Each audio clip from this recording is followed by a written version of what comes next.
Welcome, I am Emir, and let's look back in hindsight. It's been a while, and a lot of things have happened. I even turned into a cartoon, but what can you do? In my Lime Street review from the beginning of the lockdown, my god, that was a long time ago. I asked, why did Lime Street fail? So, today, we start with the question, was it doomed to fail to begin with? Only one way to find out. Let's look at the pilot.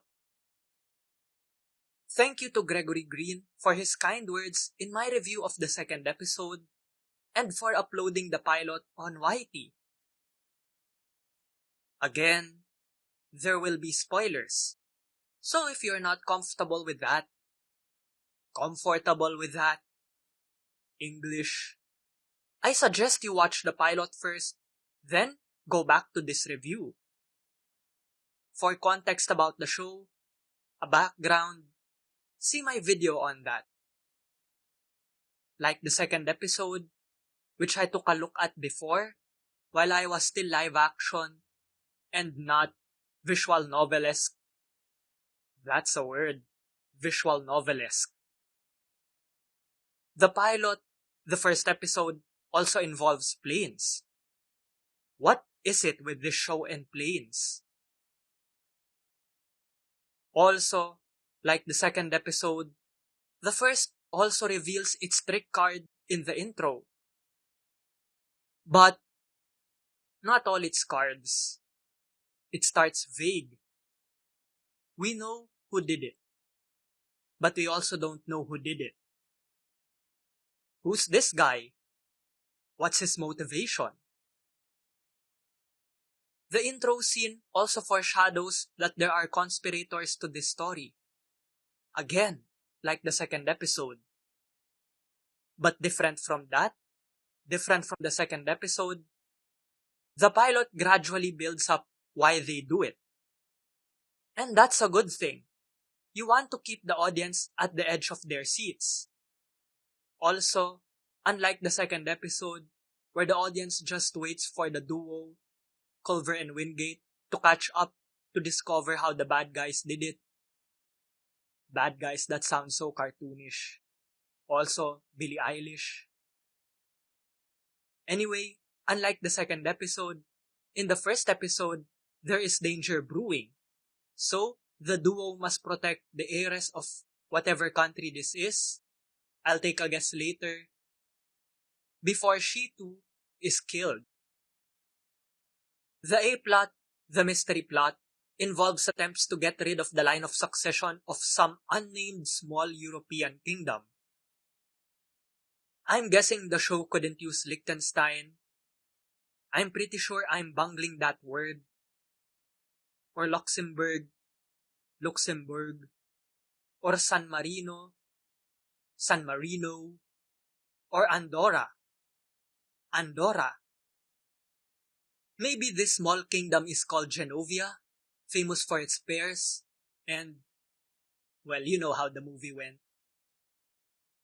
You see, if the line of succession is wiped out, then the ruling royal family loses the throne.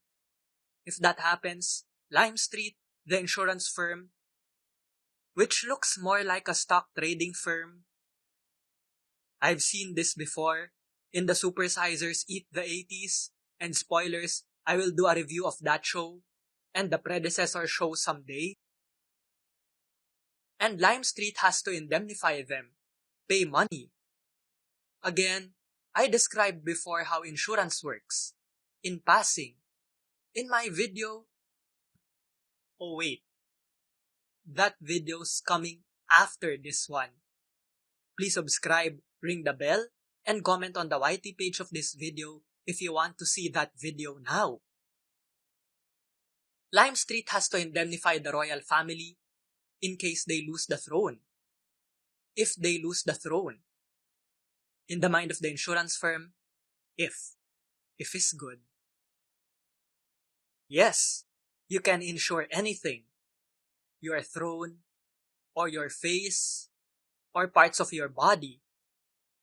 But I bet the premium, the cost of insurance, ain't cheap. And surely, what Lime Street would have to pay under their insurance contract ain't cheap either. So it would be cheaper, or more appropriately, it found it cheaper to send Culver and Wingate to do two things. One, find out who killed heir number 1, and 2, protect heir number 2 from those who were responsible for getting rid of heir number 1. Heir number 2 is Princess Christina, who for no reason at all, out of thin air, falls for Culver. That tends to happen a lot in this show. Culver tries his best to resist because, he's a family man, he's raising 2 daughters, and he insists nothing happened to them. Yeah, sure. I'm pretty sure Culver's dad believed that. Meanwhile, Wingate whines, in the most British manner possible, about being single. He'll get his one and only chance. Culver and Wingate one-up each other, or, as modern lingo goes, troll each other. Trolling, or trolling, English. That will never go away, just like the meme. Or May? English. Culver wants central heating. Wingate lies that his home has none. Wingate does not want what he calls the pimp mobile to pick him up. Culver sends that to pick him up anyway. Would have wanted to see the pimp mobile on screen. Show, don't tell. But okay. Culver teases Wingate about eating a weeks-old donut. Wingate jokes about Culver's hot dog having rabies. Get it? Hot dog, rabies. Anyway, this banter is easy to miss. But once you get it, they're nice bits to chuckle with. And then this one got me a laugh. British Wingate makes a quip, so British, that got me more than chuckling. He says, "We don't celebrate your bicentennial." Ha! Not everything is about USA, USA, USA. Wingate and Culver also have their cringe-worthy, cringy, or cringe moments. The parachute scene is laughably fake. I agree with that IMDb review. The part where Wingate tries to talk the guard into allowing them in the oil company head's mansion, one of the suspects' mansion, is painful to watch. You can see the pain in Culver's face. And then, of course, the scenes where Wingate whines about not having a girl, nor a horse. Speaking of horse, the B-plot, the family plot, the heart of the show, is about Culver's horse getting sick. That's it. Not about either daughter, not about the grandfather. Just about the horse. Well, the episode tries to introduce everyone else. There's the nanny, the grandpa, the older daughter dancing inside her room with pajamas on her head, and as Margaret Ann puts it, quote, pretending to have long hair, unquote. Which makes no sense because she had long hair. And there's the younger daughter. The problem with the show is there's just too many characters. The writers tried to give all of them something to do in this first episode. There's this forced scene about Elizabeth being sent home because of her first period. It goes nowhere and has nothing to do with anything. Let's move on. Meanwhile, Margaret Ann's upset about a lot of things. She's upset that the horse is dying, that her sister is sick because she cut her pajamas, and upset with her dad who keeps missing her horse shows. Culver obviously has his favorite. That's unavoidable. Margaret Ann and Culver have a heart-to-heart. Heart-to-heart. They have a heartwarming talk on the stable. This scene, and the scene in the intro where Margaret Ann helps Culver pack, hints that Lime Street could have survived without Samantha.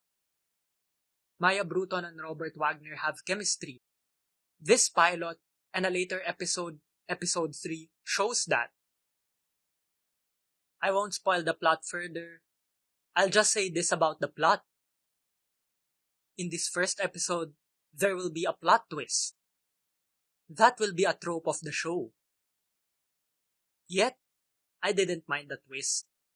It wasn't confusing. It wasn't special, since I grew up with these plot twists. But, nevertheless, the A plot was handled well.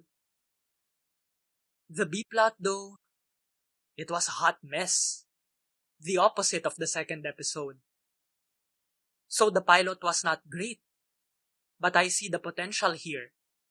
I can understand why it was greenlit. So no, Lime Street was not doomed to fail to begin with. Why did it fail then? To be continued? Someday? Probably? Stay tuned. Please like and share this video across social media. Please subscribe and ring the bell to be instantly notified of Balik Tanaw / Hindsight episodes. Check out my other videos. Support the show on PayPal, Patreon, or Brave Rewards on Brave Browser. Thanks to my sibling G-G Arts for the microphone I'm using for this episode and for my avatar. Check out her work by clicking the links on the description. Thanks for watching. Stay safe and take care.